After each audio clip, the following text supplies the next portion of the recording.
Boa tarde, gente amiga. Programa Horizontes no ar. São 15 horas e 1 minuto, dia quente em Porto Alegre, nublado. Ontem deu uma chuva no final da tarde, na metade da tarde por aí, que melhorou bastante, né? Mas continuamos ainda com muito calor. Né? Programa Horizontes é um programa da Rádio Web Manaua, que está aí na telinha para vocês verem. Lá você vai nos ouvir. Acesse o nosso site, manaua.com.br. Lá você vai conversar, vai ouvir o nosso programa e interagir com o nosso convidado, né, na nossa sala, no nosso programa, através do WhatsApp. 51, código de área de Porto Alegre, 981258605. Programa Horizontes também em lives, né? Tanto Facebook, YouTube e Twitch TV. Manaua Rádio Web é o nosso endereço, o nosso canal, e lá você, no próprio chat, poderá entrar em contato conosco, enviar a sua contribuição, a sua pergunta para o nosso convidado. O Programa Horizontes é um programa de todas as segundas, todas as quartas e todas as sextas-feiras, das 15 horas às 16h30. Eu aqui apresentando o programa Horizontes e sendo através, né, uma transmissão da Rádio Web Manaua, que é uma rádio que está há 8 anos na web, tem como diretora nossa querida Beatriz Fagundes, está aí na nossa telinha, é radialista com mais de 30 anos de experiência, conhecida e reconhecida nos meios de comunicação de Porto Alegre e estado do Rio Grande do Sul. Então, somos uma rádio independente e progressista, por isso que nós criamos o financiamento coletivo. Aqui neste banner que está rolando aqui embaixo da minha sala, né, da salinha virtual, você poderá ver o nosso financiamento coletivo. Então, é um convite. Faça parte desta comunidade. Torne-se um amigo da Rádio Manaua. Existem 3 maneiras para você contribuir. O Pix, que está lá em cima, numa tarja vermelha, né? pixdamanaua@gmail.com. Você também pode entrar no nosso site, manaua.com.br/doe. Lá você encontrará várias maneiras e optará pela maneira mais fácil para você contribuir e enviar a sua colaboração. É muito importante, gente, que essa colaboração seja mensal. A partir de R$10, você pode ser membro, né, da nossa comunidade, fazer parte da nossa comunidade, e assim a Rádio Manaus vai se mantendo no ar, e os programas que aqui na rádio, né, existem, poderão permanecer e até aumentar o número da nossa programação. É muito importante o nosso financiamento coletivo, né? E é importante também dar o seu like, tanto no Facebook, tanto no YouTube, como no Twitch TV. Dê o seu like, faça a sua inscrição, compartilhe a live, né? Pois assim a nossa campanha, né, de aumento para os inscritos, principalmente no YouTube, né, nós estaremos então aumentando o número de inscrições. É muito importante para nós, né, e agradeço desde já. Temos aqui já, vamos ver quem é que está aqui. Ó, o Marcelo já está aqui. Marcelo, sou profissional. Temos a Geografia do Rock, muito obrigada, é o nosso amigo Tairone Melo. Muito obrigada por já estarem aqui conosco, né? Que isso é muito importante, esta audiência, para enviar, né, para fazer essa interação com o nosso convidado, que hoje é o professor Carlos Loyola, né? Carlos Alberto Loyola de Souza, que vai conversar conosco sobre qual o futuro para a educação? Né? Tá aqui, já vou colocar o Carlos na nossa salinha.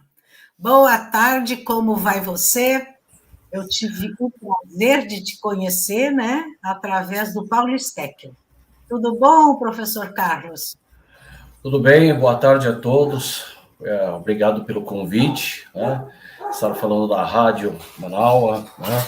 Canal do YouTube, diretamente na terra do Leonel Brizola, grande Brizola que está fazendo falta. Exatamente. Que muito falou sobre educação, muito defendeu a educação, por sinal. Exatamente, exatamente. Deixa eu ler aqui, te apresentar para a nossa audiência. Carlos Loyola é sociólogo pela Unesp, Araraquara, mestre em História da Ciência pela PUC de São Paulo, especialista, olha só, em ecoterapia pela Fundação Rancho GG em Ibiúna, São Paulo. Depois aqui eu tenho licenciatura curta em Pedagogia Waldorf, né, é um sistema, né, de educação, né, de ensino. Professor de Ensino Superior Público do Centro Paulo Souza, FATEX, Faculdade de Tecnologia Dom Paulo Evaristo Arnes e FATEC São Paulo. Então, é um professor altamente qualificado que a gente está aqui, convidou, o Programa Horizontes fez o convite e ele gentilmente aceitou. Então, mais uma vez, né, Paulo, Carlos, é um prazer você estar aqui comigo. E já, então, a pergunta de praxe, que é o próprio título da nossa live. Qual o futuro para a educação? Por favor. Pois é, essa é uma pergunta que abre uma série de possibilidades, cada uma bastante distinta da outra, tá? E de modo que, a partir desse século para frente, o ser humano pode ser o que ele quiser, basicamente. Né? Mas esse o que ele quiser, a gente precisa colocar entre aspas, porque no meio de todas essas vertentes educacionais, nós não podemos nos esquecer que nós estamos em um mundo que funciona através de um sistema mundo, né? Que é o capitalismo.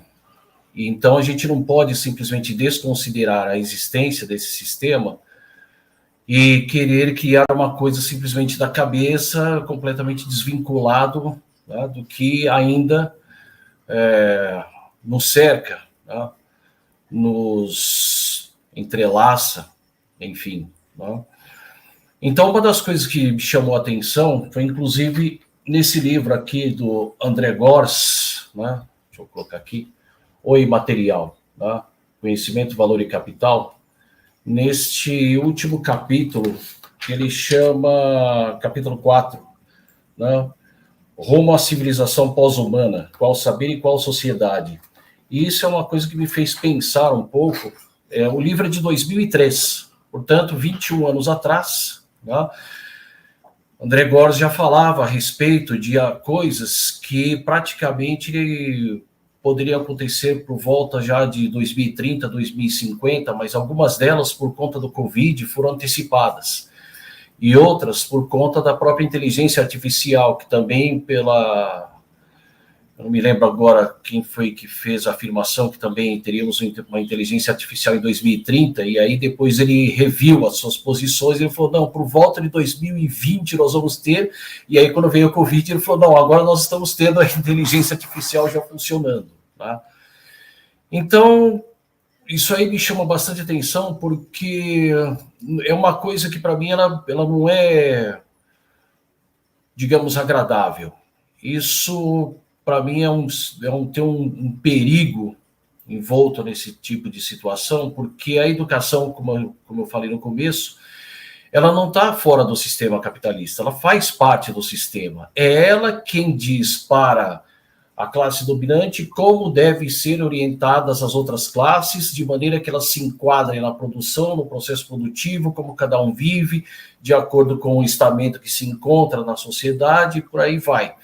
Então, aí nós temos, né, virada do século XIX para o século XX, a educação tradicional, a liberal tecnicista, e aí depois você começa aquelas ramificações que vêm no século XX, né? Nova escola, construtivismo, socioconstrutivismo, a própria pedagogia Waldorf de 1919, por exemplo, Pestalozzi, Montessori, né? O Pestalozzi já é um pouco anterior, Pestalozzi já é daquele período das guerras bonapartistas, né? Durante o momento que o Napoleão estava invadindo a Europa. E vários outros tipos de educação. Agora, o que a gente viu, aproveitando a deixa que o Paulo Steckel deixou na live dele, né, que ele falou a respeito do empreendedorismo tal, e tudo mais, então vou seguir um pouco por essa linha e dar uma contextualizada primeiro. Né? Então, assim, no século XX, durante esse período que foi dos anos 30 aos anos 70, que foram os anos de ouro da social-democracia, do Estado de bem-estar social, do New Deal e tudo mais, houve um grande investimento eu olhei porque a chuva começou agora, né? Esperamos que não tenha raios para não cair a live. Vamos lá. Então, durante esse período, a educação recebeu um grande investimento, tá? Não apenas em termos de prédios, de escolas, mas de laboratórios, formação de professores, muitos livros, tá? Muitos recursos que poderiam ter e tudo mais. Né? E sem falar de que naquele período, no início do século XX, nós não tínhamos aí uma indústria alimentícia totalmente artificial. Tá? Isso também conta. Tá? Não tínhamos também muitas facilidades, como transportes rápidos, telefone não era para todo mundo, televisão, aquela coisa toda. E isso só vai vir a partir do pós-guerra, no momento que a gente conhece, que nós conhecemos como nacional desenvolvimentismo ou desenvolvimentismo, tá? Como dizia Leonel Brizola, o nacional desenvolvimentismo, tá? Aquele sotaque dele bonito, né? Enfim. E, neste período, nós tivemos também duas grandes revoluções que de início foram tratadas como descoberta, mas ali elas começaram a revolucionar incessantemente, meio que não de forma tão aparente, que foi o surgimento dos computadores com Alan Turing, né, que vai dar origem à inteligência artificial, e o sequenciamento a descoberta do DNA pelos dois cientistas, o Watson e o Crick. Ou seja, a partir dos anos 50, olhando para a nossa época, um apontaria para a inteligência artificial e o outro para a clonagem, tá? Que é exatamente aonde se encaixa a questão da sociedade ou da civilização pós-humana ou transhumana, que não tem muita diferença entre uma e outra. Ambas se referem a melhorar as habilidades de um ser humano, como se o ser humano não tivesse outras formas de melhorar as suas próprias habilidades. Elas existem, nós vamos falar a respeito disso aí. Então, enfim, nesse período aí dos anos 50, o que nós tínhamos? Nós tínhamos pessoas bem alimentadas, bem educadas, um sistema de saúde que ainda não era um SUS, mas, de certa forma, já estava dentro das escolas, as pessoas tinham padrões de higiene que estavam ficando cada vez mais altos, tá? A saúde estava melhorando, ou seja, como se o próprio nome diz, um estado de bem-estar social, ou seja, políticas públicas. Tá? Bom, e onde o Brasil entra nessa história? O Brasil também foi um dos países que, durante o pós-guerra, viveu também esse início de industrialização, tudo ao mesmo tempo, uma melhoria nas condições, tal e tudo mais. Claro que no caso do Brasil houve uma evasão do campo para a cidade, né? E aí precisaria ter que se criar escolas, aquela coisa toda, e aí surge, né, de novo o nosso querido Leonel Brizola com as brizoletas, que é o que dá o impulso inicial, porque São Paulo não tinha quantidade de escolas, por exemplo, que iria ter o Rio Grande do Sul, no período que ele foi governador. Né?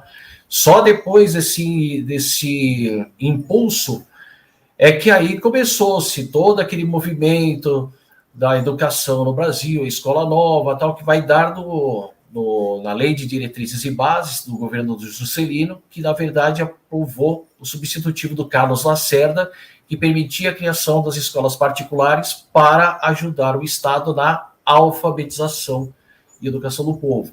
Veio a ditadura militar, ela implanta, né, em 68 e depois em 71 o ensino tecnológico, até chegar mais ou menos nos anos 80, onde o Brasil meio que perde um pouco a mão nesse sentido e faz uma bagunça na educação, de modo que, ao mesmo tempo em que o país estava concluindo a sua industrialização, que começa lá com Getúlio, ao mesmo tempo o país começa a se desindustrializar, tem aquele período de hiperinflação, começam a criar um sistema de ensino completamente apostilado, que era típico dos cursinhos pré-vestibular, para depois entrar uma nova lei de diretrizes e bases em 96, que foi a época do Fernando Henrique, em que qualquer um poderia dar aula de qualquer coisa, né? Ou seja, o historiador daria aula de filosofia, o filósofo daria aula de sociologia, o sociólogo daria aula de história e estava tudo certo, né?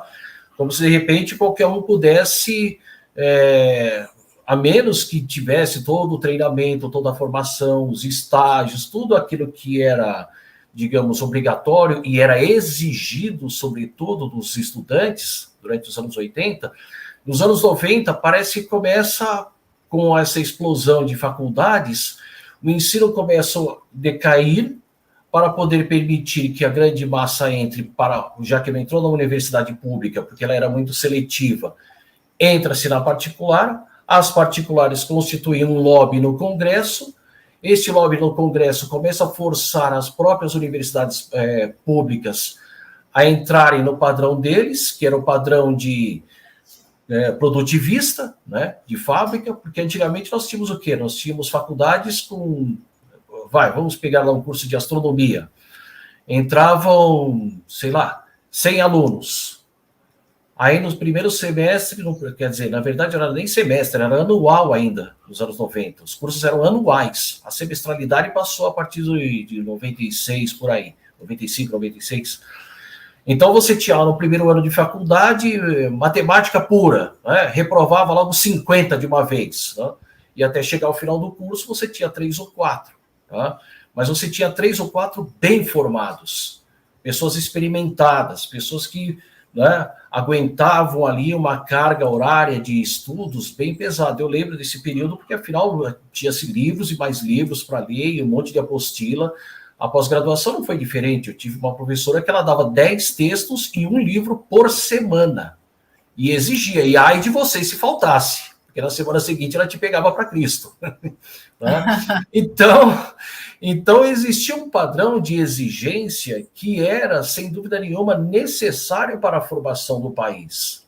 Lembrando que nesse período dos anos 90, China e Índia estavam atrás do Brasil, em termos de várias coisas, né? Indústria, educação e tudo mais.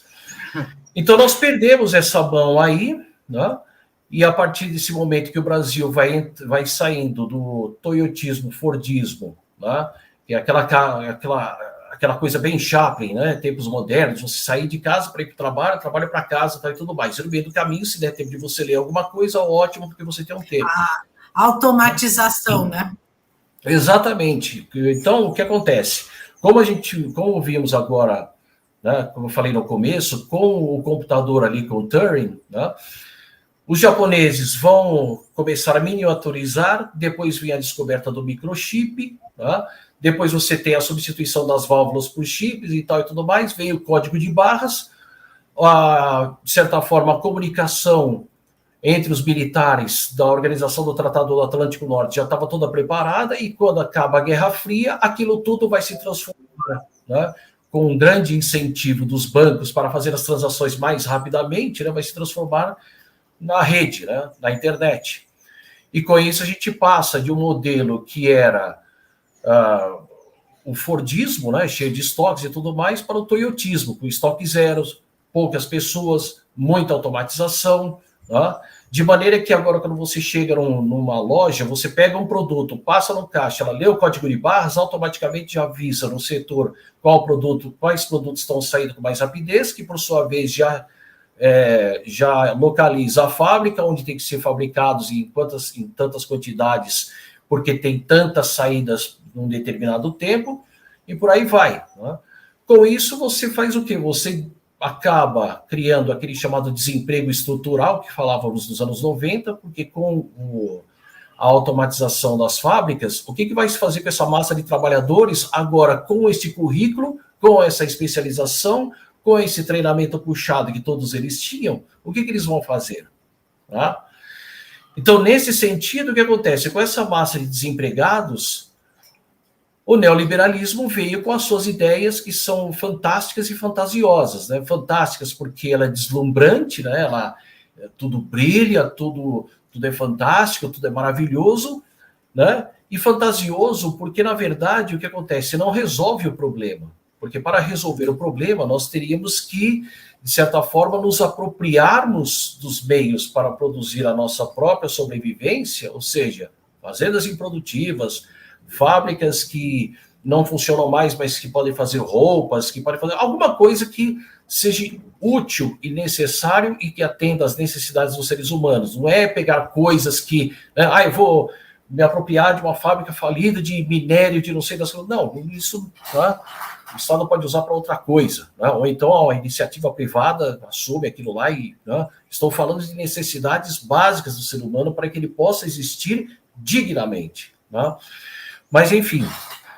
Então, nesse período, quando entra o neoliberalismo, uma das coisas que ele atrelou à educação foi a ideia de empreendedorismo, mas aí tem um problema. Nem todo mundo tem um tino comercial para ser um Silvio Santos. Os seres humanos, é verdade. É verdade. Os seres humanos são diferentes e desiguais. Por mais que eu goste de carros antigos, bom, tudo bem, agora vou também entregar a minha idade, né? Por mais que eu goste de carros antigos, eu não piloto como Steve McQueen, né? Certo? Ou seja, por mais que de repente nós tenhamos... Vamos aproveitar essa imagem. Você pega lá, os corredores de Fórmula 1, você tem lá Michael Schumacher, Ayrton Senna, e por aí vai, e aí você tem lá o Rubinho Barrichello, tá? Todo mundo fala mal do Rubinho Barrichello, porque ele sempre chega atrasado, porque não sei o quê, mas sinceramente, eu acho isso uma sacanagem que falam com ele, porque eu gostaria de estar onde ele está. Porque para você estar entre os melhores naquela categoria de Fórmula 1... Já é ótimo. Já é ótimo. Então, a ideia de achar que, de repente, eu, professor Carlos Loyola, aqui, na minha humildade e tal e tudo mais, achar que eu posso pilotar com o Rubinho Barrichello, meu Deus, eu vou tomar um pau dele em Interlagos ou em qualquer outro autódromo. Tá? Então, a ideia do empreendedorismo está muito associada a comércio. Mas o empreendedorismo tem empreendedorismo político, empreendedorismo religioso, empreendedorismo... e que não envolve necessariamente relações comerciais. Tá certo? Porque o empreendedorismo tem uma coisa que é inerente à pessoa, que é a vontade e o dom. Tá? Se você não tem o dom para os comércios, então não adianta você empurrar o empreendedorismo para a pessoa, porque ela não decola. E aí é muito comum nós, professores, falarmos o seguinte: e o mercado reprova. Não, gente, o mercado reprova, mas aí volta naquela live lá, que eu não pude participar porque eu estava em reunião do Conselho Participativo, mas era para eu estar naquela live lá com o Armite, o Steckel, o professor Ayrton e o Marco Aurélio, lá, numerólogo. Porque, afinal, o que acontece? Você prepara uma pessoa para uma coisa e ela não vai simplesmente dar o fruto ali. E aí essa pessoa vai acabar se frustrando, o mercado não vai aproveitá-la, mas aí ela vai fazer uso do título de eleitor para se vingar de todos nós.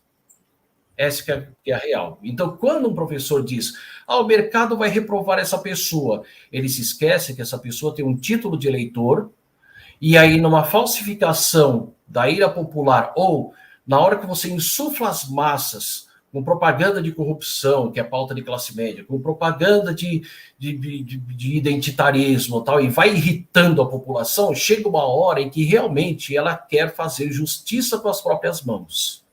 Tá? Vide o caso da Argentina. A Argentina, por exemplo, o Marco teve lá, tal, a Argentina tem 15 vezes mais bibliotecas do que o Brasil. O Brasil tem um monte de shopping center. Tá? Mas mesmo até lá, o desespero chegou num ponto em que eles, né, começaram a perceber que se eles não colocassem a população em situação maior de insegurança, aquilo poderia, mas é um poderia muito, né, muito fraco, muito sem substância, né? Poderia levar a uma revolução. Bom, gente, vocês vão me desculpar, mas revolução socialista é dos anos 70 para trás.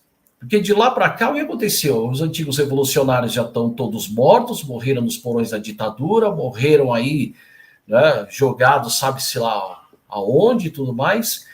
E o mundo mudou depois dos anos 70 para cá, porque os partidos que sobraram de esquerda, com aquelas pessoas que tinham um pé na guerrilha tal, e tudo mais, aceitaram as regras do jogo, aceitaram que o melhor seria uma social-democracia, e aí está. Então não existe a possibilidade de uma revolução, existe a possibilidade de um quebra-quebra, de uma espécie de um niilismo, né? uma vontade de destruir, né? E isso eu digo também embasado num livro do Aldous Huxley, de 1948, que ele já dizia isso. Né? Ele falava assim, olha, quem acha que vai acontecer uma revolução socialista pode tirar o cavalo da chuva, porque ninguém acredita mais nisso. Tá? Ele disse isso em 48. Né? Ele falou, pode tirar o cavalo da chuva, porque o que vai ocorrer é uma revolução por destruir tudo, porque as pessoas vão ficar de saco tão cheio dessas promessas do socialismo e do capitalismo, que ambos prometem casa, comida, educação tal e tudo mais, mas nem todos eles entregam de acordo. Tá? Isso ele tem razão. Então, o que acontece agora? Nós estamos vivendo um período em que, com essa automação, então agora eu faço o quê? Eu tenho o computador caseiro, eu tenho a impressora, eu tenho o cabeamento e o satélite. Tudo que veio lá dos anos 40, 50, com satélites, a corrida espacial tal, e tudo mais. Mas agora, com o computador caseiro, e numa sociedade que não está se industrializando como o Brasil, então para que ter cursos tecnológicos? Para que ter cursos superiores? Para que ter ensino médio?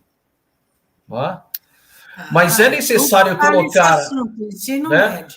Exatamente. E por que colocaram esse tipo de ensino médio? Para as pessoas poderem ainda acreditar que existe a possibilidade de ter um diploma, ela vai conseguir um cargo como se conseguia lá na época do Fordismo e do Toyotismo, os anos 70, 80 e tudo mais. Mas hoje já não é mais garantia. Tá? Nós vimos aí no início do governo Bolsonaro o caso de um rapaz, que eu me lembro bem, que ele se formou em engenheiro químico de combustíveis de foguete. E estava tendo que viver de bolo de pote. Tá? E isso não é apenas o fim da história, porque tem o outro lado também. Quando você tem uma massa de desempregados com diploma muito específico, ainda tem a chamada evasão de cérebros, ou seja, você vai para outro país, por exemplo, para onde todos vão? Estados Unidos. Agora, sim, algumas pessoas já estão começando a... Não, peraí, acho que eu vou para a China. Né? Porque lá ainda está acontecendo. Então, em vez de aprender inglês, eu vou aprender mandarim. Né? E nós aqui nos perdemos, a minha prima, a Adriana Loyola, professora de inglês também, lá de Itapeva. Né? Então, aí o que acontece? Nós temos agora um problema muito grande, por quê? Porque simplesmente o nosso país entrou de qualquer jeito na globalização, privatizou praticamente tudo, permitiu a expansão do ensino superior privado, tanto que o ministro da Educação de Fernando Henrique era o professor José Arthur Gianotti. Esse homem era rigoroso. Eu não tive aula com ele, mas eu tive uma só. Né? Quando eu fiz uma aula lá na USP em Filosofia, o homem era rigoroso. certo? Bastante exigente e tudo mais. E quando veio o reconhecimento das universidades particulares, ele falou, não, eu não vou reconhecer isso aí. Está fora dos padrões de uma universidade e tudo mais. Quem fez? Fernando Henrique, demitiu o professor Gianotti. Depois colocou quem? Paulo Renato. E aí começa a farra das universidades. Para você ter uma ideia, Leia, eu trabalhei numa faculdade, assim que eu me formei, eu trabalhei numa faculdade em que ela precisava ter o reconhecimento. Mas a faculdade não tinha nem computador e nem biblioteca.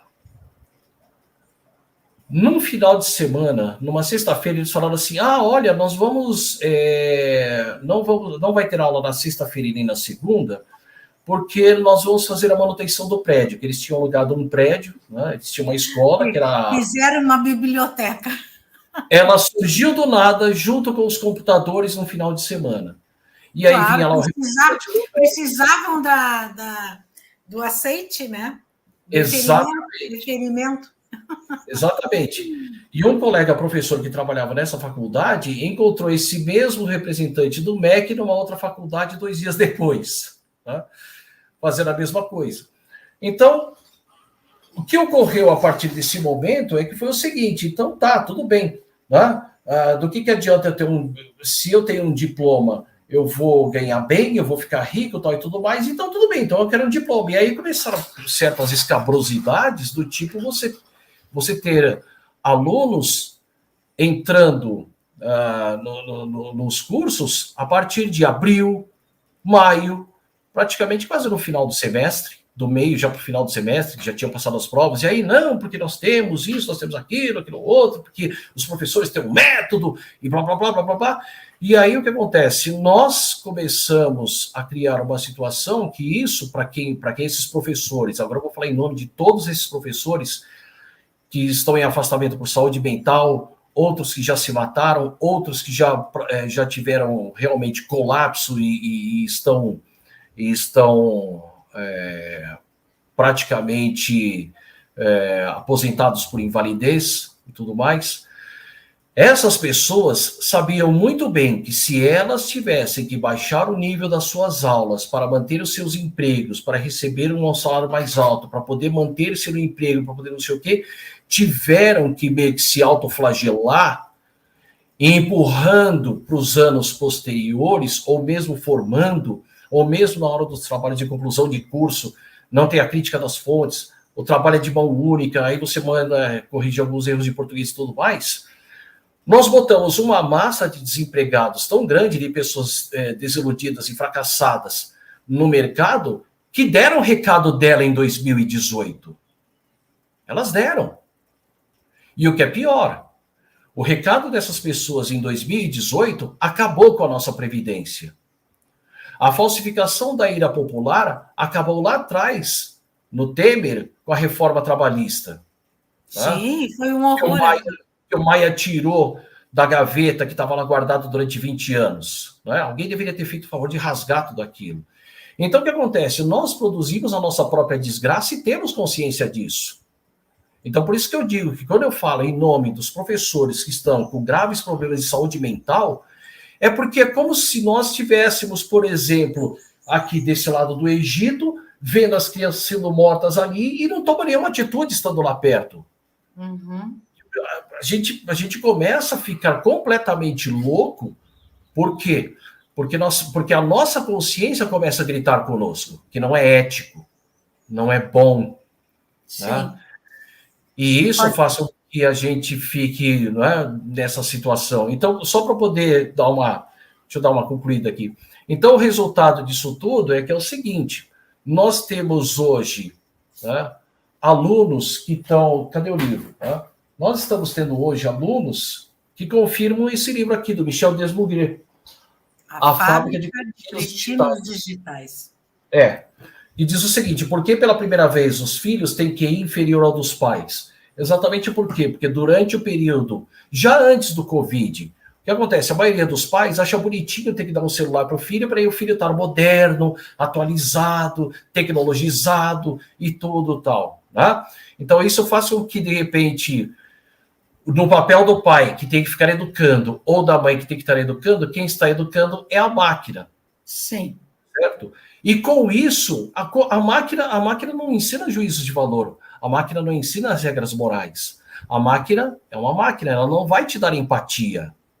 E aí o que acontece? Tudo isso que é cobrado por uma criança, e de repente ela se depara com um professor do ensino médio, ensino superior, que representa a figura do pai, que está presente, mas está ausente no celular todo o tempo, ou da mãe que também não está nem aí, este aluno tende a resolver pelas próprias mãos em cima deste professor. Então o problema não é a internet em si que nós temos. O problema é a falta de entrosamento entre pais e filhos, a falta da comunidade escolar abraçando pais e filhos, né? A falta de atividades ao ar livre, a falta de atividades comunitárias dignas de uma escola.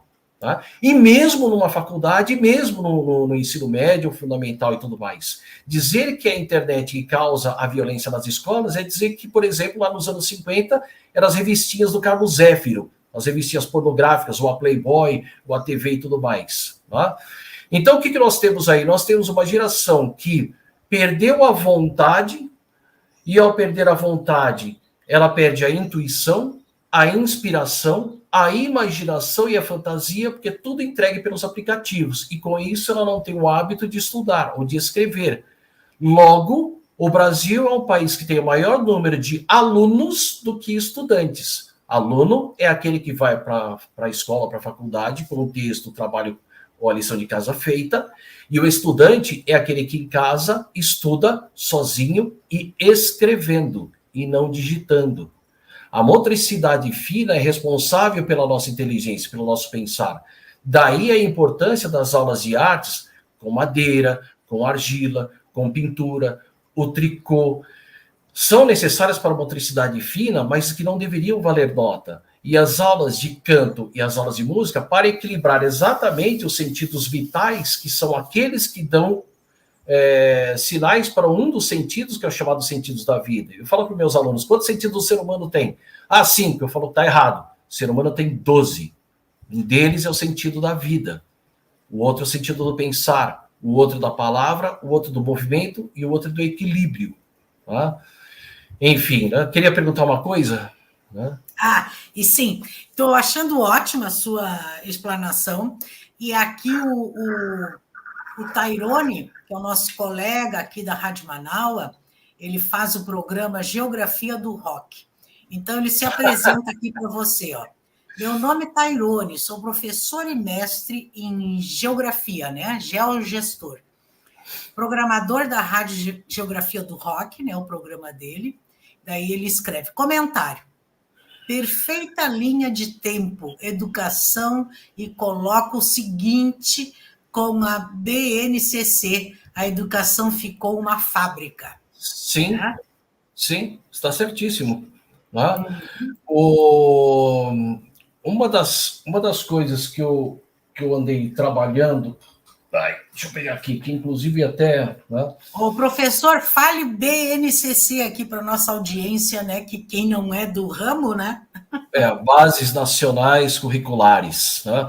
É aquilo que o Ministério da Educação diz para as escolas o que elas precisariam ter que trabalhar em termos de ensino básico, fundamental e médio. Tá? E, assim, em certa medida, se nós não tivéssemos perdido a mão lá nos anos 80 com material apostilado, e se nós também não tivéssemos abrido mão da nossa industrialização, este novo ensino médio entraria como complementar, como optativo, não como optatório, né? Como obrigatório. Porque o que acontece, o que nós precisamos hoje, né? Eu já até dei a dica lá um pouco ali atrás, né? É nós aproveitarmos que nós possamos aproveitar os recursos que o ser humano tem em termos de percepção, que são os 12 sentidos, como eu já falei aqui, né? Cadê eles? Deixa eu aproveitar, dar uma ideia aqui para o povo. Né? Deixa eu aproveitar que estava até dando uma olhada aqui. Né? Vamos ver. Aqui, gente. Tá? Você tem isso todo aqui. Tá? Em vermelho, aqui em vermelho, são os sentidos volitivos corporais inferiores, tá? Que é o sentido do tato, o sentido vital, que é aquele que você só percebe pelos processos vitais que você tem, tá? O sentido do movimento, porque você se movimenta no mundo com um objetivo, tanto é que movimento também está ligado à palavra. As palavras, tá? Por isso que Platão não tinha, por isso que Sócrates não tinha nada escrito, porque as palavras tinham que ser vivas. Quando você coloca ela como escrita, ela é morta. Exatamente, a comunicação. Tá? O sentido da vida também está ligado ao pensamento, né? E o equilíbrio, por acaso, com a audição. Tá? Aí, em azul aqui, olfato, paladar, visão e sentido térmico, ou sentido do calor. Mas esse sentido do calor não é necessariamente aquele que também está ligado à vida, ou seja, estou vivo, logo estou quente com 36 graus e meio, por aí vai. Esse sentido do calor, por exemplo, é neste momento agora que eu estou mais tranquilo, tal e tudo mais, né? Porque agora já estou já, mas antes de começar o programa eu estava como? Frio, com medo, ansioso, né? Com o coração aqui na garganta já, né? Então tem essa questão desse tipo de calor que nós estamos falando. E aí, esses aqui são os sentidos emotivos, tá? E esses outros, em azul são os emotivos, são o que eu falei agora, que é o olfato, paladar, visão e térmico, que é o nosso mundo. Nós conhecemos o mundo por esses sentidos aqui, tá? Porque uma das coisas que se fala na escola, por exemplo, o sentido do tato é para pegar. Não, o sentido do tato não é só para pegar.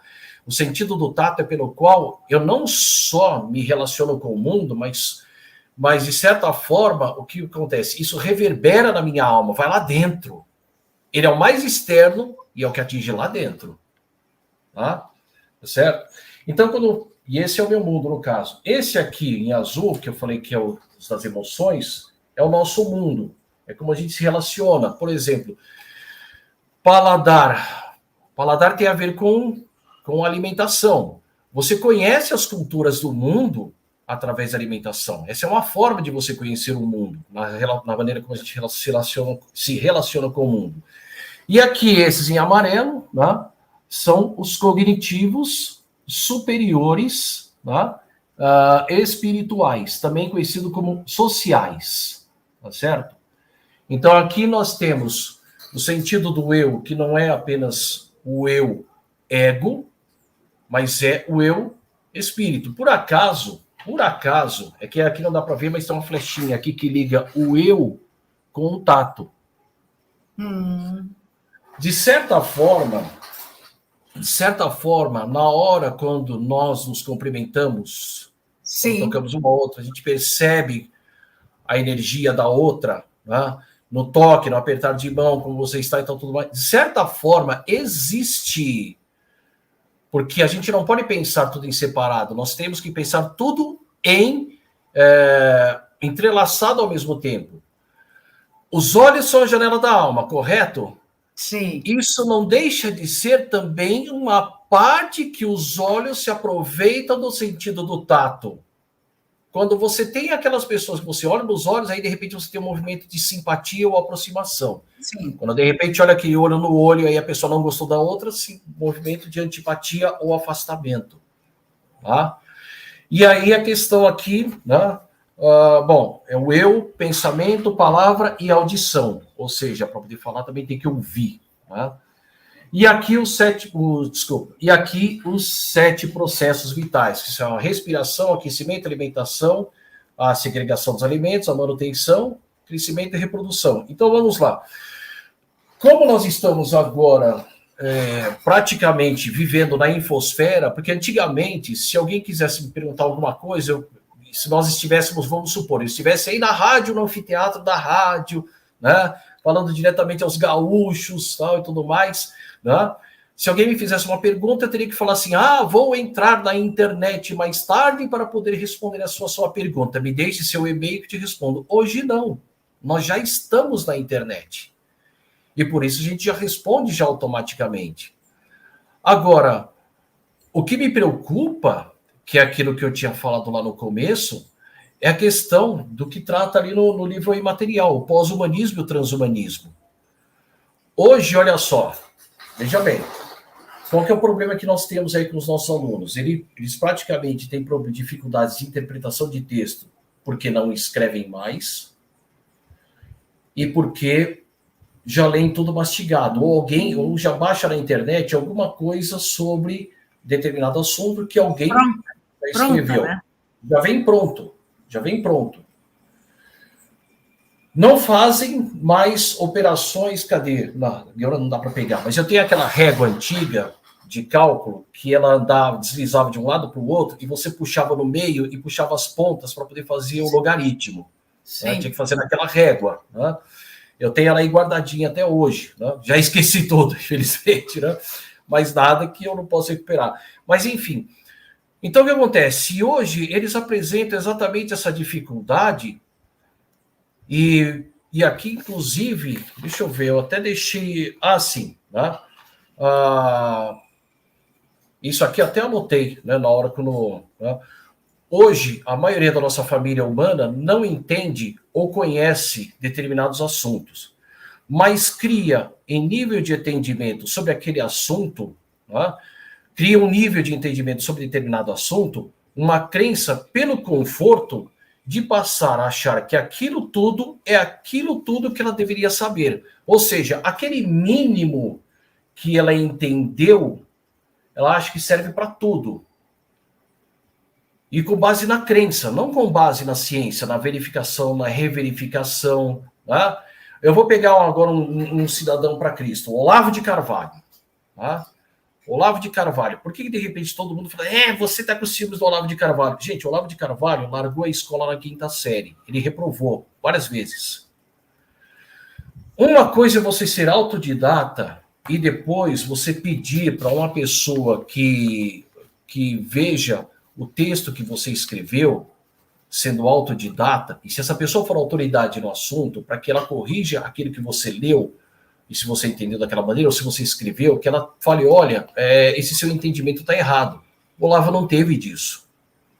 A crença do Olavo naquilo que ele estava lendo era tão grande, mas tão grande, que ele acreditava na própria mentira. Ou melhor, na própria mentira não, na própria ignorância. E levava os outros a uma quantidade de certezas enormes que fazem com que a pessoa, de repente, ela não se preocupe em saber se o que ela está falando realmente está correto. E com isso ele se tornou, inclusive, o ideólogo do último presidente aí. Né? Com isso ele fez com que um mar de pessoas se tornassem completamente... essas pessoas que passaram a acreditar nesta pequena informação, podendo, a partir dela, fazer derivações para o mundo todo, explicações para tudo quanto é coisa, facilitou com que a pós-verdade se estabelecesse. O que é a pós-verdade? É o fato de você não conseguir mais, no meio daquele monte de informações que você tem, descobrir que a verdade está ali no meio, ou seja, a capacidade de discernir, de fazer julgamento entre uma coisa e outra. Né? Ou seja, você fala, olha, aquilo lá não é uma cachoeira, aquilo lá é uma escada e agora que está chovendo tem água correndo ali, forma uma saladora. E a pessoa quer acreditar que, na verdade, é aquilo que ela está vendo. Então, por exemplo, muitos de nós, professores, estamos ficando completamente doentes, principalmente na área de humanas. Por quê? Porque a área de humanas é a argumentação, não é a matemática, pelo convencimento, que você joga lá no papel e fala assim, olha aí, né? Você errou na multiplicação, na raiz quadrada, não sei o quê. E aí a pessoa bate o pé, por quê? Porque ela tem já uma crença, ela já vem já com um pensamento praticamente enfraquecido, porque uma vez que as redes sociais, uma vez que os eletrônicos entram na sala de aula, os alunos perdem naquilo que eu falei, naquilo que está aqui, ó, inclusive aqui atrás. Né? Isso aqui é o diagrama esquemático dos 21 processos mentais. Certo? Aqui, deixa eu ver, aqui, desse lado aqui, as faculdades do raciocínio, indução, dedução, silogismo. Olha lá, ó. Imaginação, vontade, né? E o outro hábito. Eles estão ligados exatamente a hábito, imaginação e vontade. Do outro lado, as classificações mnemônicas, sistema nervoso autônomo tal, e tudo mais. Tá?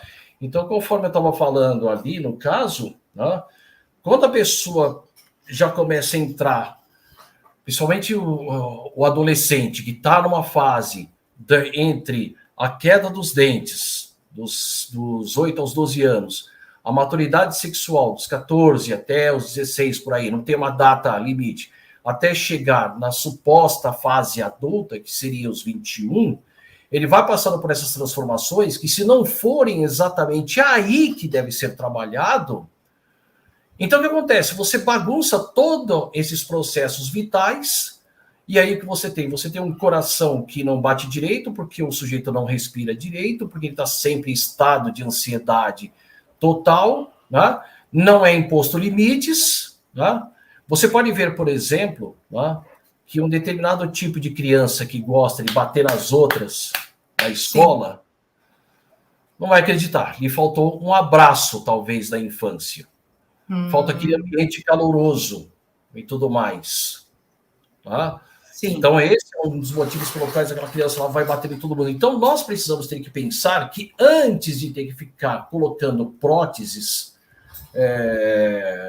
equipamentos tecnológicos, plugs, ou seja lá o que for no ser humano, deveríamos voltar para o mais básico e trabalhar exatamente aquilo que o ser humano tem de recurso. Quando é que isso aconteceu na história da humanidade? Por acaso, no momento mais interessante, que todo mundo acha que era desinteressante, porque se chamava Idade das Trevas. Tá? A chamada Idade das Trevas, o período da Idade Média, que vamos pegar aí, vamos pegar desde a fundação do Império de Carlos Magno, que foi a tentativa lá de ressuscitar o Império Romano, até a Revolução Científica, vamos colocar aí por volta de 1700, tá? O que os renascentistas fizeram? Eles pegaram exatamente tudo aquilo que foi pensado em termos, não com essa palavra educação e ensino, tá? Mas que naquela época era chamada de iniciação, tá? E que vinha lá de Pitágoras, de Aristóteles, de Sócrates, de Platão e tal e tudo mais, e que aí o Carlos Magno, né, ele, quando está falando do Império, ele fala assim, não, então vamos também melhorar a situação aqui e tal e tudo mais, né? Quem sem saber, acho que o Carlos Magno acho que estava fundando na Idade Média a social-democracia, né? E aí eles criaram, né, uma forma de educação que chamava de trivium, ou seja, 3 vias, e o quadrivium. Tá? Trivium, gramática, retórica e lógica. Tá? Lógica dialética. Para quê? Para saber argumentar. A gramática não era a gramática portuguesa, mas o latim. Por isso que se falava latim. Tá? A retórica, a arte de saber falar de maneira que todo mundo entenda, que é isso que nós, professores, deveríamos saber e deveríamos ensinar nossos alunos antes de pedir para eles darem seminário, né? Que é aí que eles se desesperam. Tá? E a outra era geometria, astronomia, música. Peraí, deixa eu pegar aqui que eu tenho aqui pedir aqui para os universitários aqui. Tá? O primeiro é gramática, lógica e retórica, e o segundo, aritmética, geometria, música e cosmologia. Tá? Então, você juntava essas coisas, por exemplo, que parecem tão díspares, música com matemática, mas não. Né? A matemática tem muito a ver com a música. Tá? E nisso você poderia trabalhar exatamente com todo tipo de aluno. Por quê? Porque os antigos, em termos de história da ciência, eram mais que modernos. Por exemplo, se hoje nós pegássemos um renascentista em qualquer do ano 1000, de qualquer lugar da Europa, tá? Letrado, tudo mais e tal, e trouxéssemos hoje para uma escola e falasse assim, olha, estes são nossos alunos, né? Todas essas crianças aqui. Aí ele olhar e falar assim, bom, Para essa criança de cabeça grande, nós poderíamos fazer isso, aquilo, outro. Para essa criança de cabeça pequena, nós podemos dar isso, aquilo, outro, mais alimentação. Para essa criança que me parece um tanto cósmica, né, eu vou ter que observar melhor, nós podemos, né, trabalhar um pouco mais com a biografia. Para essa criança um pouco mais terrena, eu acho que nós podemos trabalhar um pouco mais o canto, né? Para essa criança rica em fantasia, nós podemos trabalhar a escrita. Para essa criança pobre em fantasia, nós podemos dar uma peça de teatro onde ela apresente o ator principal para que ela não fique perdida na memória. Tá? Ou seja, a educação, de certa forma, ela já tinha qualidades de terapia. A educação já era terapêutica, porque não existia SUS. Então, se nós pudermos... e é nisso, claro, aí eu vou estar dando spoiler, puxando a sardinha para o lado, e nisso a pedagogia Waldorf procura trabalhar. Tá? Mas mesmo ela hoje também está encontrando dificuldades, por quê? Porque com essa questão dos aplicativos, das redes sociais que foram impostos à sociedade, mesmo esses pais que gostam aí da antroposofia, da pedagogia Waldorf, do Pestalozzi, da Montessori e tal e tudo mais, eles estão tendo problemas com seus filhos, por quê? Porque qual é a criança hoje, ou pré-adolescente, que quer empinar uma pipa? Ou fazer um carrinho de rolemã por ele mesmo? Né? Nem pensar. Ou simplesmente uma vivência de astronomia, ou simplesmente fazer ajudar a avó a fazer uma horta e tudo mais. A maioria desses alunos hoje não quer muito saber disso. Então é aí que eu fico preocupado, e é aí que de repente eu fico realmente com muito receio, tá?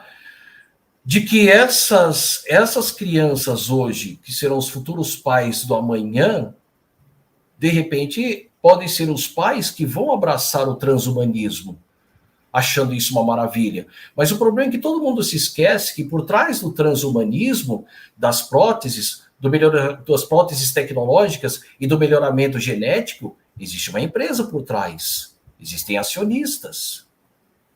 E nós já sabemos que existe um mercado para isso, um mercado negro de órgãos, de crianças que são sequestradas, a gente não sabe, mercado de barrigas de aluguel.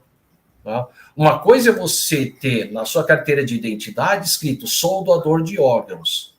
Outra coisa é você, que está num estado de necessidade, vender os seus órgãos para ter o que comer. Existe mercado para isso. E qual pessoa, de repente, não vai se sujeitar a esse tipo de coisa, porque uma empresa vai falar, olha que legal, né?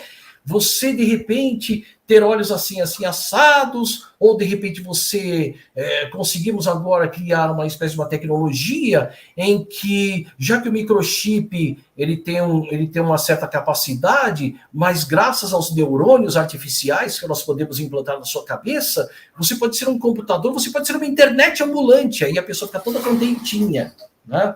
Eu vejo isso, já vi isso, 20 anos atrás, naquele programa 48 horas, 48 Hours, lá nos anos 90, os ricaços norte-americanos, todos eles achando o máximo ser chipado, porque se eu for sequestrado, a polícia vai me encontrar, vai saber onde eu estou, né? Essa era a ideia deles, né? Só que depois isso virou um modismo, e alguns anos atrás, quando eu fui num evento ufológico, né, a pessoa lá incorporou um ser com voz de robô, como diz o Paulo Stégel, e era bem isso aí mesmo. Vieram várias pessoas perguntar se eles eram chipados, e quando esse ser que estava lá, né, meio que canalizando lá, sei lá o quê, falava que era, a pessoa saía toda contente. Né? Então, quer dizer... Isso é pior do que uma distopia, do que Admirável Mundo Novo, né? Que não está muito diferente. Né? Pessoas que, de repente, estou ficando muito velho, vou clonar a mim mesmo e vou dar um jeito de passar todas as informações para o outro. Isso nós já vimos em termos de ficção científica, como aquele filme, acho que é A Ilha. Né?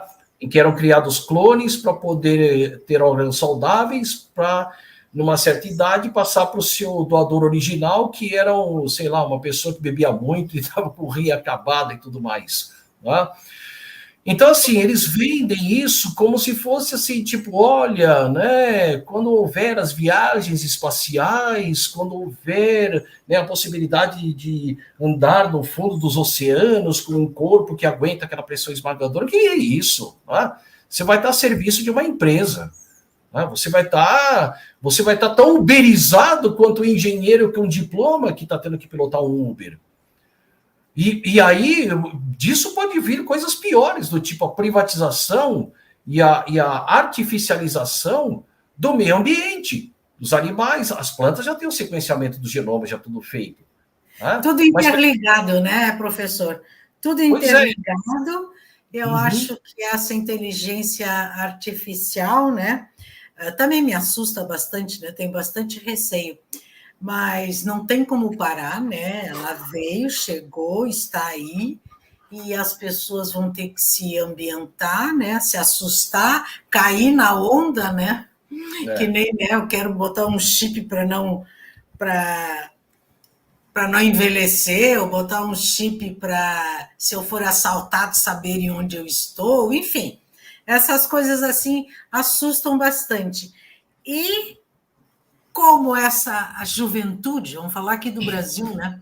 Essa juventude, o tipo de população ainda muito carente que a gente tem, com a falta de educação que tiveram, né? Com a falha na educação, né? Que vem vindo há muito tempo e com o Covid piorou, né? E pelo fato de não poderem reprovar, né? As crianças não são reprovadas, né? Exatamente. Então, a gente está criando, né, umas pessoas que vão cair nesta conversa, nessa lábia, nesse papo que vai surgir, né, já surge hoje com as fake news e vai surgir muito mais. Mas antes eu sei que você conhece bastante esse assunto, antes de você, né, pegar o que eu falei e transformar numa coisa assim que a gente entenda, né, mais simples, com você como professor, eu quero ler aqui, porque eu sempre faço questão de ler, né? Eu peço, né, professor Carlos, para as pessoas interagirem, e eu gosto de ler o que as pessoas dizem aqui. Então, faltou aqui, ó. Ainda quando a gente estava falando sobre o empreendedorismo, inegável o talento e capacidade de negociação de algumas pessoas, mas no caso do Silvio Santos, não dá para desconsiderar os fatores sorte e poder de convencimento e persuasão. Isso aí. O apresentador sabe muito bem que esses dois fatores significam, pois foi uma vendedora. É o dom dele. A apresentadora que ele está falando sou eu, né? Realmente, eu tenho um poder de persuasão que uma vez, num curso que eu estava fazendo, eu fui a campeã, né? Então, é uma das... E isso me fez sempre uma boa vendedora, né? Eu sempre trabalhei no comércio. E é verdade, né? Aqui, quando ele falou apresentador, eu disse, será que ele está falando de mim? Tá falando de mim, o Ricardo. Então, aqui, vamos ver aqui o nosso amigo Tairone, que é, né? Então, que é professor. Perfeito trazer esses sentidos, né? Quando você estava falando nos 12, né? Trabalho com os alunos esses sentidos quando falo da paisagem, que não significa só tudo que vê, mas o som do riacho, o cheiro da mata, né? Ele me lembrou o Hermeto Pascoal. O Hermeto Pascoal que falava muito a respeito disso aí. Ele falava, eu duvido que esses equipamentos eletrônicos consigam reproduzir o som dos meus instrumentos, né? O Hermeto era fantástico, né? É isso aí. E aqui ele acrescenta, né, com a BNCC, veio o projeto de vida, né, que ele já havia comentado mais acima, o projeto de vida que serve como braço direito do empreendedorismo. Pois é, infelizmente, né? Porque afinal é vendido como se fosse pão de padaria. Enfim, É. mas dá para a gente pensar, mas assim, é preciso ter que conhecer exatamente o aluno que está na tua frente, tá? A pessoa que está na sua frente. Não adianta você querer que o sujeito que é um ótimo corredor vai lutar sumô, tá? Ou que você acha que de repente uma pessoa que não... aliás, isso faltou também falar. Uma das coisas pelas quais a escola também não presta atenção, né, ela acha muito bonitinho, tal, aquela coisa toda das múltiplas inteligências, mas não trabalha nenhuma com elas. Cadê a BNCC nesse caso? Tá?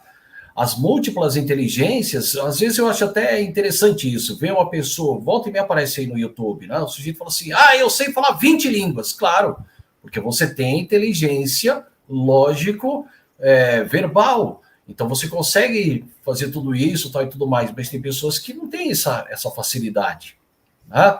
Enfim, deixa eu ver ali, na Rádio Geografia do Rock, os alunos criam conteúdo em podcast, a rádio não é minha, é deles, exatamente, né? Isso aí é uma das coisas que, pelo menos, quando os alunos têm ali, tem o dom, intenção, vontade, criatividade, imaginação, intuição, vem. A criatividade vem, né? Surge, aparece. Ela surge, ela aparece. Começam a pensar, né? Exato, exato. Isso aí. O que a gente não pode... Vai lá. Professor, voltando então para aquela minha primeira pergunta, né? Aquela antes de ler a dos amigos aqui da audiência.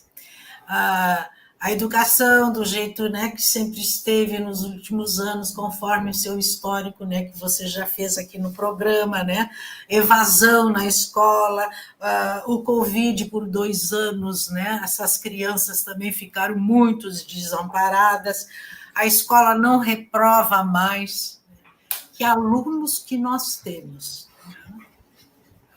Pois é, isso é até interessante ter colocado, porque nessa resposta agora eu também posso chamar também meus colegas conselheiros municipais, a quem eu convidei também para essa live, que, bom, para quem não conhece São Paulo tem 32 subprefeituras, tá? Para poder ajudar na administração da cidade. Cada subprefeitura tem lá os seus conselhos, né? Conselho tutelar, Conselho do Meio Ambiente, e tem os conselhos municipais, que é uma coisa que veio lá em 88, quando o PT elegeu, né, Luiz Erundina na maior cidade da América Latina, né? São Paulo. E aí a Erundina ela quis implementar o Conselho de Representantes, que só viria a ser criado no Conselho da Marta, e aí depois o Serra, né, deu um jeito de não criar, e aí depois voltou com o Haddad, enfim. Né? Então, uma das coisas que os conselheiros reclamam, e com razão, eu, por exemplo, sou conselheiro municipal aqui na subprefeitura Boimirim, é a baixa participação das pessoas, né? Com o Covid ficou pior ainda. Por quê? Porque com o distanciamento, nem todo mundo tinha computador, nem todo mundo sabia usar a plataforma, Sim. Nem todo mundo sabia. E reuniões que envolvem a comunidade, as pessoas querem olhar no teu olho para poder falar o drama delas. Elas querem te pegar, elas querem te puxar, te levar para lá, para mostrar e tal, não sei o quê. Né? Às vezes vem pessoas de outras subprefeituras pedir ajuda para nós, às vezes daqui vai para outra e tudo mais. Né? Então, uma das coisas que mais, assim, também me deixa um tanto depressivo, um tanto deprimido, é o fato de que agora, no início do ano, todo início do ano tem um chamamento público para que o cidadão participe com propostas do seu bairro no chamado Orçamento Cidadão. Tá? E quando eu resolvi começar a fazer propostas, tá? Eu não sabia como, tá, e tudo mais, aí fui olhando as propostas que tinha em cada subprefeitura que poderia servir aqui, e de repente veio aquele lado político, aquele lado legislador, né? Aquele lado sociológico, né? Sociólogo e tudo mais, e impulsionado também pelo curso que tinha feito lá pelas oficinas municipais, em parceria com a Fundação Konrad Adenauer, de pegar aquelas propostas, né, propostas que já existem, propostas, por exemplo, a implantação de jardins verdes, que é uma proposta que eu peguei dentro do Instituto de Pesquisas Tecnológicas, o IPT, tá? A questão de adubos, que tem como fazer pela Embrapa, tá? O Centro de Referência da Mulher, que mais? Reciclagem de materiais plásticos e tudo mais. E aí eu fui fazendo essas propostas e tudo mais. A Secretaria da Fazenda pediu para um funcionário lá, um servidor de lá, ligar para mim e falou: ô, professor, muito obrigado, o senhor está movimentando aí o nosso site, porque afinal já faz 3 anos que a gente está aqui com essas propostas e não atinge a população. E é verdade, por exemplo, em Boimirim tem uma população, se não me engano, acho que de 265 mil habitantes. Mas a hora que você manda as propostas, aí você vê 17 votos, 3. Então, o que acontece? A maneira como as redes sociais roubam a atenção do cidadão, do munícipe, é tão grande que ele não se interessa mais pela participação. E aqueles que vão lá pessoalmente, aqueles que vão lá com um papelzinho na mão, dizendo: olha, minha rua precisa ser asfaltada, tal, não sei o que, olha, eu estou precisando de água, aí precisa que ligue luz, aí precisa que a polícia passe lá, eu preciso, por exemplo, essa chuva que deu, acho que 2 dias atrás, 200 árvores caíram aqui na região de São Paulo. Tá? Eu tive chuva agora, mas olhando daqui, a chuva ainda continua. Por quê? Porque daqui eu estou do lado da represa aqui, né, do Guarapiranga. Eu consigo ver os predinhos lá em cima, lá na Paulista. Então, quando eu não vejo os prédios, significa que a chuva está do lado de lá, na Zona Norte. Né? Enfim, e o que acontece com essa nossa juventude é que o que é ensinado, por exemplo, claro que há uma boa intenção daquelas pessoas que escrevem os materiais didáticos e tal e tudo mais, mas nós poderíamos aproveitar muito mais o ensino e educação se nós puséssemos os próprios alunos para poder fazer as propostas da cidade. E não é porque a proposta é o orçamento participativo. Então, aqueles que têm, digamos, uma pegada maior na matemática, poderia haver questão de finanças, as licitações, né? Isso seria uma participação já, mesmo que não pudesse votar, né? Porque não tem idade, não tem idade de eleitor para isso, mas você pode ensinar a participar da gestão da própria cidade. Isso é uma forma de você, por exemplo, começar não a entender em termos éticos o bem comum, mas você poder exercer também os conhecimentos que você tem nas aulas de geografia, de história, sim, de sociologia e tudo mais, para poder ajudar na organização e na administração da própria cidade. Isso é uma coisa chamada democracia participativa. Tá? E assim tornar um cidadão político, né? Que vai saber mais adiante o que combater, que movimento entrar, como vai fazer, enfim, né? Tem esse conhecimento perfeito. O Marco tem razão quando ele fala que nós perdemos tempo na escola, falando, a justiça social, a inclusão, não sei o que, eles não querem saber disso. Agora, se você chegar e falar assim, vamos conhecer teu bairro, vamos ver como é que as coisas funcionam aqui, por que não funciona? Por que não sei o quê? Por que não tem ponto de internet aqui na periferia? Tal? Então, vamos lá, vamos escrever uma proposta. A partir do momento que ele pega gosto por escrever, aí, a partir do momento que você ensina as normas técnicas de como você produzir o material, e aí que você coloca, como você coloca os anexos, como você coloca o gráfico, como você coloca a denúncia tal e tudo mais, você está fazendo muito mais na prática, numa vivência, aquilo que quando o aluno, e essa sensação eu posso dizer de primeira mão, quando eu fiz as minhas primeiras propostas, o sentido da vida, aquele que mexe com o coração, com o intestino, com a respiração, você se sente bem com isso. Sim. É a mesma sensação que quando você está dentro de um ônibus e aí entra uma pessoa idosa e o banco para idoso está ocupado e você se levanta, mesmo cansado, morrendo de cansaço, você se levanta e dá espaço para essa pessoa. Nessa hora, você praticou o bem. E aí você sabe que o bem existe. Existe o bem que te faz bem, existe o bem comum. Quando você faz esse bem comum, você percebe que, de repente, a sensação de iluminação que você tem, pelo fato de que você fez o bem, não tem como tirar de você. E ela faz parte do sentido da vida. Quando você faz um mal quando você faz alguma coisa ruim, você percebe porque existe o complexo de culpa. Mas quando você faz o bem, você percebe que aquilo te engrandece. Ninguém vai poder sentir isso por você, só você pode sentir isso. E quando você tem essa certeza, então o correto é você buscar mais disso. Mas é aquilo que um cara que, né, que é o Rogério de Almeida Freitas, o Jean Val Elan diz, o bem existe. Tá? O bem existe. Tá? Então é nisso que nós precisamos ter que trabalhar. E eu sei que por convencimento as pessoas não acreditam, mas é pelas ações. E é experimentando ter que fazer isso. Tá? Ou seja, esse é um caminho. Tá? Esse é um caminho. O outro é aquele que o Marco também falou, olha, escuta, vem cá, né?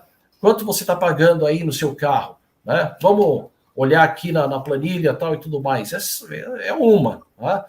Ou seja, a nossa escola ela tem que estar orientada para duas coisas, para ela ser terapêutica, porque todo mundo nasce sempre com alguma defasagem, porque eu não gosto de dizer incapacidade, nem problema, nem retardamento, né? Ou seja, ela nasce com uma defasagem e é preciso ter que trabalhar com aquela defasagem que ela já traz e com aquele excesso que ela precisa também, né, dar uma equalizada, né, uma equilibrada, né, para que depois você entregue para a sociedade uma pessoa que consiga trabalhar com outras, né, que mesmo que, né, por exemplo, a gente viu durante a pandemia algumas coisas loucas. Pessoas que, por exemplo, eram totalmente Bolsonaro, mas quando os seus semelhantes estavam precisando de cesta básica, de água e tal, tudo mais, o sujeito ia lá e montava uma e entregava.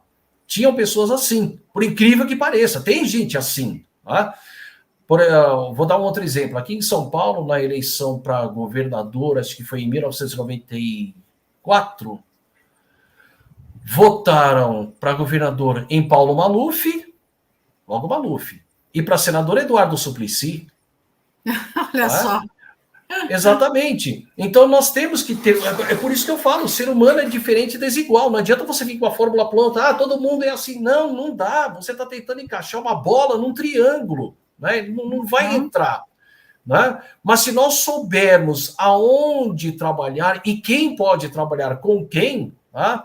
Por exemplo, eu deixaria o Marco trabalhando com o pessoal que manja de matemática, para poder ir lá falar de tributação tal, e tudo mais, que é a área dele. Né?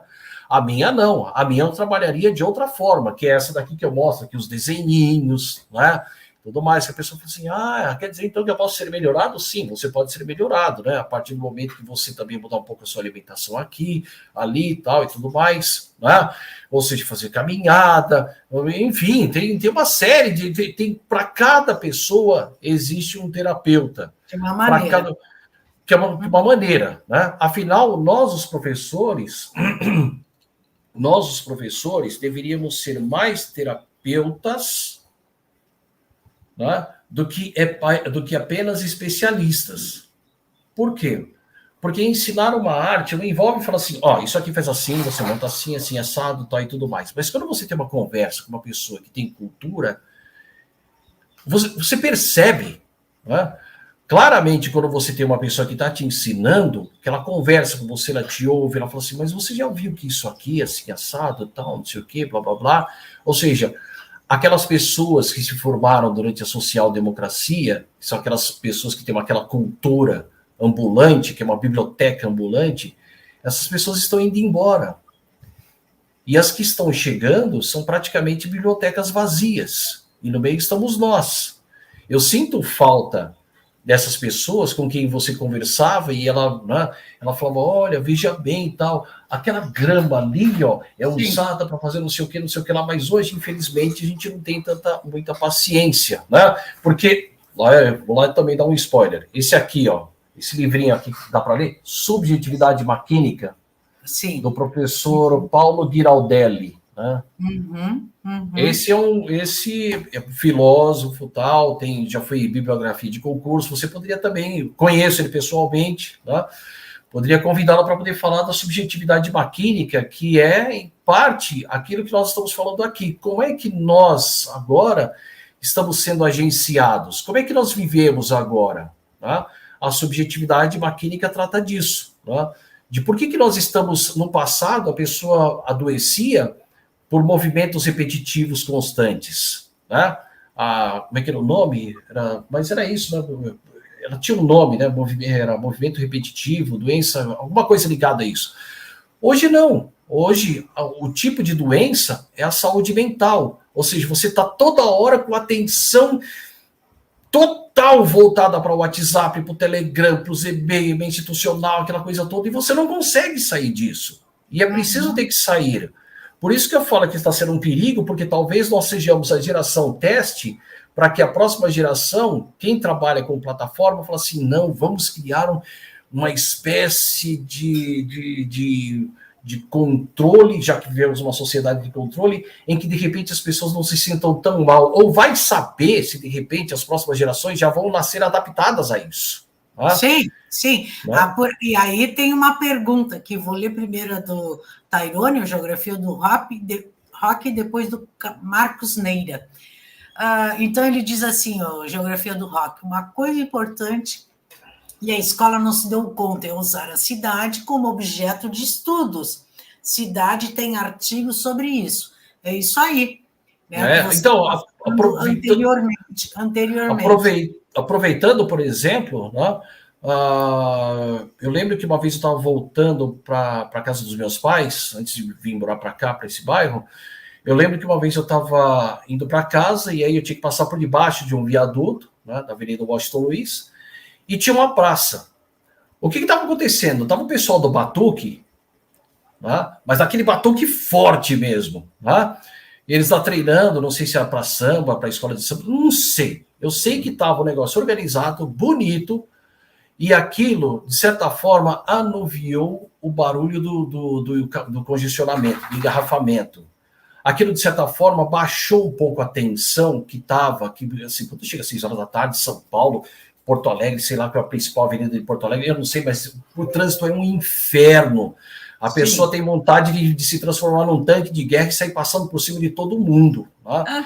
Mas aquele batuque, de certa forma, para aquelas pessoas que, de repente, né, estão lá dentro do carro, tal, não sei o quê, aquilo lá, de certa forma, aliviou. Então, essa é uma forma de você usar os espaços da cidade, os espaços livres, para, né, esse tipo de atividade. Marcos Neira, olá. Cave, apenas para saber seu posicionamento, você consegue pensar em uma sociedade sem escolas? Do Ivan Illich, né? O Marcos Neira, eu vou te falar uma coisa. Olha lá, Marcos Neira é um amigo de muito longa data. Lá nos anos 80, bem no início dos anos 80, né? Ele foi na época chamava-se de instrutor de musculação. As academias de musculação estavam surgindo. Tá? Hoje a gente tem o CrossFit, tem não sei o quê, blá, blá, blá, tal. E ele, na época, ele fazia faculdade de educação, não entrega, Faculdade de Educação Física de Santo André. Um belo dia ele chegou para mim e falou assim, vamos até Santos de bicicleta?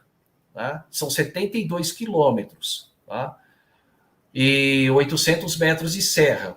A serra você desce em 10 minutos. Para voltar, você leva 4 horas para ir de bicicleta. Foi ele que me orientou, inclusive, depois de um certo tempo, para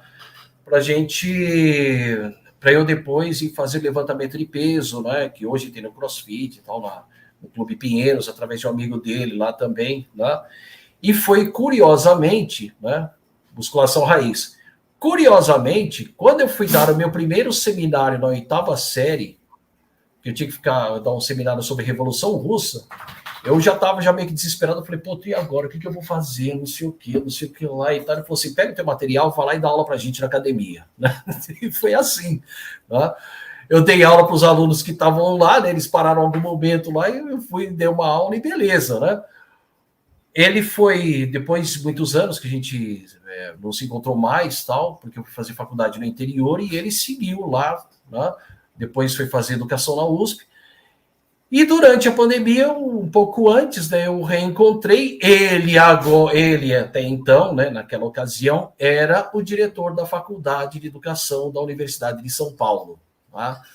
Então, assim, é bem interessante. Né? Fiquei feliz que ele apareceu aí. A pergunta dele foi sobre se eu consigo imaginar... se você consegue pensar em uma sociedade sem escolas. E do jeito que está indo, né?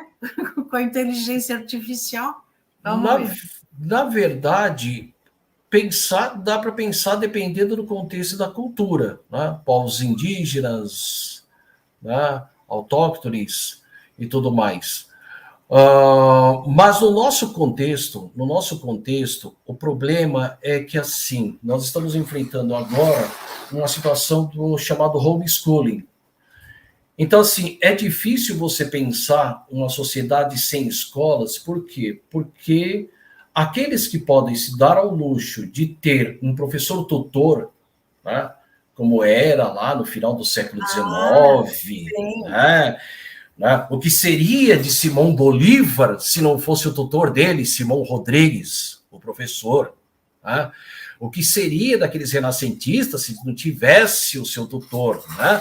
E tudo mais. Mas acontece que para as outras classes, da média para baixo, nós temos pessoas que trabalham para poder ter o seu ganha-pão, o seu sustento, manter a família e tudo mais. Enquanto o mundo inteiro, quer dizer, para o mundo inteiro virar uma Suécia, né, nós precisaríamos de pelo menos uns 3 planetas para poder consumir o que um sueco ou um inglês consome, né? Enfim. Mas não dá para pensar numa sociedade como a nossa, sem escolas. Sem escola. Elas ainda existiriam, e até mais eu diria. Né? Agora eu vou falar uma coisa que eu estava guardando como um segredo, porque eu tinha pretensões políticas, mas eu já mandei ela para o espaço. Né? Eu acho que nós devemos começar um movimento para emancipar o Ministério da Educação dos governos. Da mesma maneira que o Banco Central, agora os ricos controlam, né? Pode entrar o presidente que for, mas quem controla o Banco Central controla o presidente e o Congresso, tá? Os dois, né? Porque por Congresso entende-se Câmara, que é aquele onde os deputados, né? Os deputados recolhem o dinheiro, né? Ali é a Câmara. E o Senado é onde os senadores escondem, né? As duas conchas, uma para cima e uma para baixo. A gente brinca dizendo que a concha virada para cima é onde os deputados recolhem o dinheiro. A concha virada para baixo é onde os senadores escondem. Tá?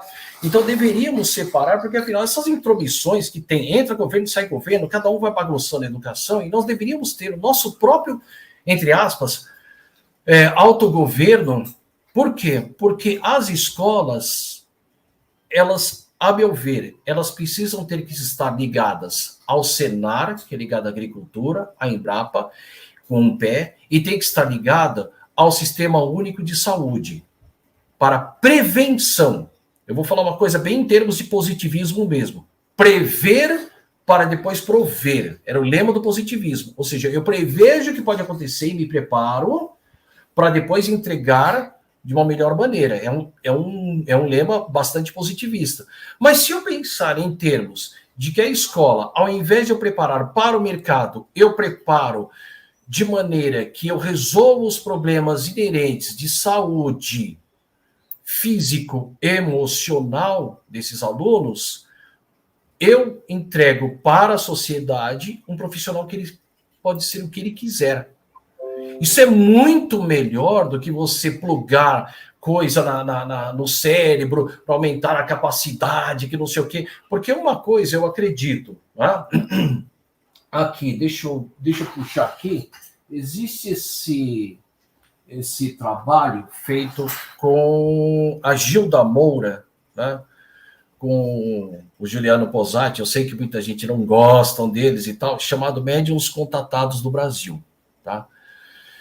E o que eles veem aqui, né? Eles veem o seguinte, eles fazem um mapeamento, né, dos centros espíritas que tem e tal e tudo mais. Por quê? Porque existem pessoas que têm a questão da mediunidade.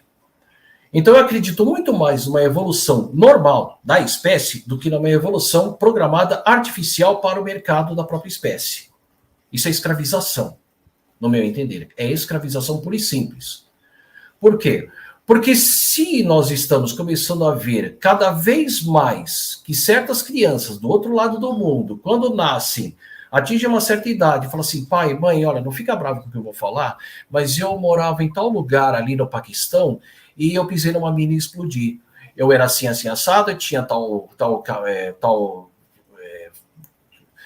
fisionomia, meus pais eram esses, meus irmãos eram aqueles e tal, e aí a família olha para a cara dele e fala assim, tá bom, vamos entrar em contato. Aí eles dão um jeito de entrar em contato, entra em contato com a família que existe, pega essa criança, vão até a tal cidade, eles se encontram, tem aquele jantar, todo mundo conversa, tal, não sei o quê, aí os pais, né, tá, beleza, você foi nosso filho? Tá, então tá bom, então tudo bem, anda pela casa aí. Aí ele vai como se fosse um pequeno Dalai Lama e fala assim, esse livro foi a vovó que me deu, esse pijama foi meu tio, esse não sei o quê, blá, blá, blá.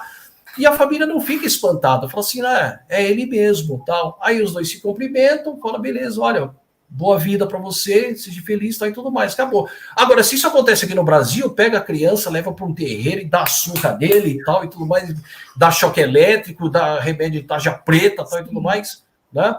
E aí o que acontece? Né?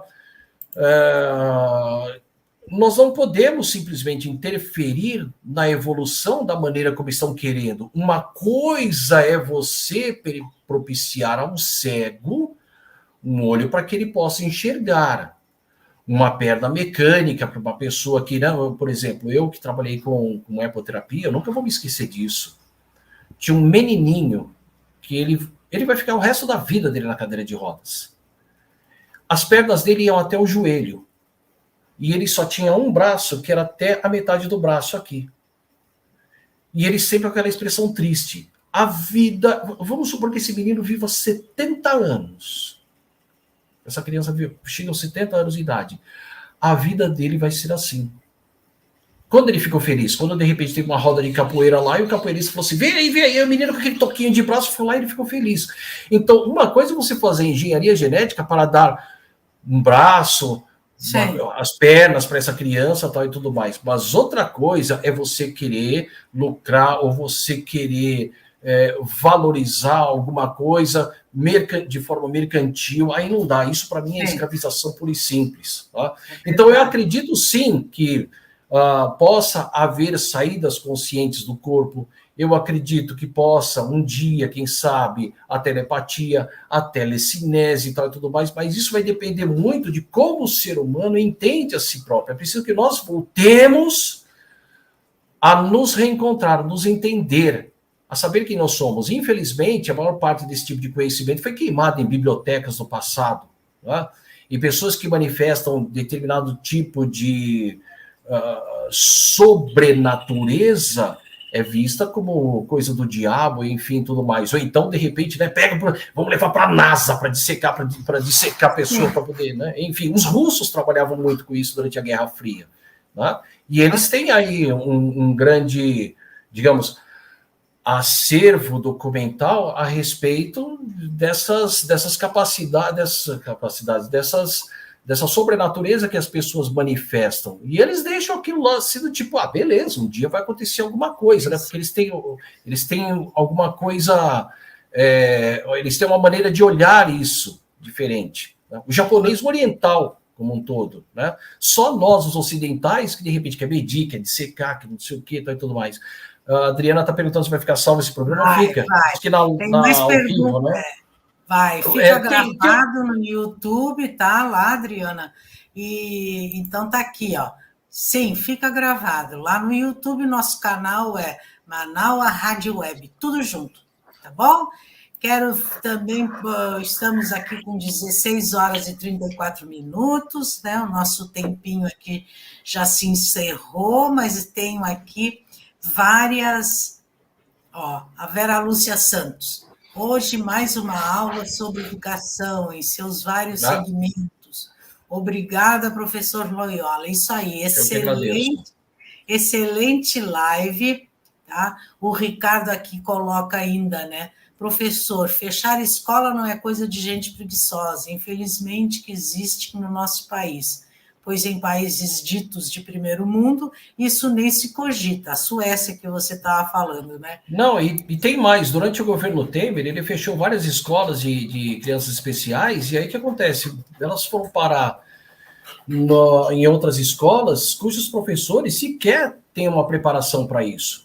Eu me preparei para pelo menos trabalhar como terapeuta, mas nenhum de nós é preparado para poder lidar com alunos com com autismo ou com algum problema e tudo mais. E aí você tem que tomar muito cuidado, e muitos professores, sem saber, acabavam cometendo alguns deslizes, alguns erros, e acabavam perdendo o emprego por causa disso. Às vezes o Estado até processava, indenizações milionárias, a pessoa ia parar na cadeia. Tá? Então, realmente, fechar a escola, porque às vezes, porque nem todas as escolas... nem toda escola pode atender todo tipo de aluno. Existem aquelas que vão ter que ser específicas para um tipo. Tá? Por exemplo, claro que eu defendo muito as escolas Waldorf, mas tem aluno que não serve para a escola Waldorf, ele serve para a escola tradicional, né? Aquela coisa bem... Né? Então, nós temos que respeitar exatamente a natureza de cada um, mas é preciso também ter um médico que entenda qual é a natureza desta criança que está na frente dele. Isso é difícil. Né? A cidade como sala de aula, sim. Geografia do Rock, ele está me lembrando aquele filme muito bacana do... meu Deus, como é que é o nome daquele cara? A Escola do Rock. Né? Ele continua aqui, ó. Enquanto você... O filme vai refrescar na sua memória. Ele continua aqui, a importância de elaboração de metodologias ou de propostas pedagógicas que envolvam as cidades como objeto de estudo. É isso aí. Verdade. Como a gente já sabe, né, educação é um assunto amplo, enorme, né? Nós precisamos fazer... professor Com certeza. Carlos, outra live, daí já convido os professores aqui que estiveram presentes, né, para retornarem junto, porque tem muita coisa para conversar. Inclusive, aqui o Tairone, Geografia do Rock, né, disse que aquele assunto de evasão é um outro assunto que é muito complexo, que tem que ser uma outra live, né? A questão da reprovação é complexo, requer outra live de preferência com você, tá? Com você. Obrigado. Preferência com esse professor que está aí hoje convidado pela lei. É isso aí. Obrigado. Tá? Ele diz aqui, ó, que envolva cidades como objetos de ensino e aprendizagem. Eu acho que eu já li isso, né?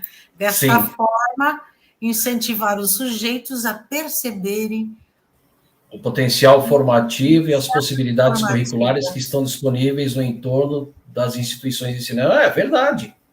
É verdade. Sem dúvida nenhuma. Ele botou, dá para entender? Sim, entendemos, né? Escola do Rock, com Jack Black. Lembrei. Isso. Lembrou do filme.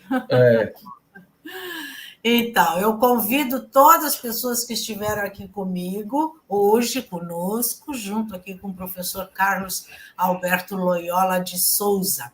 Né? Nós vamos combinar um outro encontro, porque o assunto educação é imenso. E aqui o Marcos dizendo, parabéns e obrigado pela aula. Isso aí. Foi uma Eu que agradeço ele ter vindo, né? Diretor da Faculdade de Educação da USP, né? Ex-diretor. Maravilha! Né? Gostei. Que moral! Tá com moral, né? O diretor está aí, lá de São Paulo, da USP, da Faculdade de Educação. É isso aí, é como se aqui também tivesse, né? O diretor da URGS, da Faculdade aqui de Educação da nossa universidade. É isso aí, é uma honra, né, Carlos? Pois é, eu que agradeço.